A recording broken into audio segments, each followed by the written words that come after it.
বাজে রে বাজে ঢোলার ঢাক, এলো রে পহেলা বৈশাখ।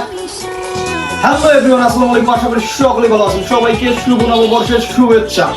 তো ইদানিং কিন্তু অনেক কাস্টমারই আসতেছেন এবং ঘুরে যাচ্ছেন, কেননা আমার কাছে মাল কিন্তু স্টক যেগুলো ছিল সবগুলো শেষ হয়ে গেছে। তো নতুন করে আবারও মাল নিয়ে আসছি, কিন্তু একবারে করকরা মাল, যেটার কথা না বললেই নয়। আইফোন 11 প্রো, 11, স্যামসাং S10, আর হচ্ছে আইফোন 8 প্লাস আর গুগল পিক্সেল 7। তো এই কয়েকটা মাল অ্যাভেলেবেল আছে, স্টক সীমিত। স্টক ফুরে গেলে কিন্তু আফসোস করে কোনো লাভ নেই। আমার মাল কিন্তু সবসময় ফুল ফ্রেশই হয়, ঠিক আছে? আর এগুলো মাল দেখা যাচ্ছে যে আমার নিজের চয়েসে। আর মূল্যর কথা তো না বললেই নয়। হ্যাঁ, একবারে দেখা যাচ্ছে যে কম বাজেটে, যেটা না নিলে নয় সেরকম বাজেটে নিয়ে নেবো। এটা তো একবারে পানির দামে সেল হয়ে যাবে। আর এই ফোন কিন্তু ফুল ফ্রেশ আছে, ঠিক আছে? তো যাই হোক, সকলে ভালো থাকেন। সবাইকে শুভ নববর্ষের শুভেচ্ছা।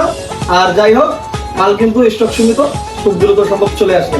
আর মাল কিন্তু সেল চলতেছে উড়াধুরা। তো ওকে সকলে ভালো থাকেন। আল্লাহ হাফেজ, টাটা।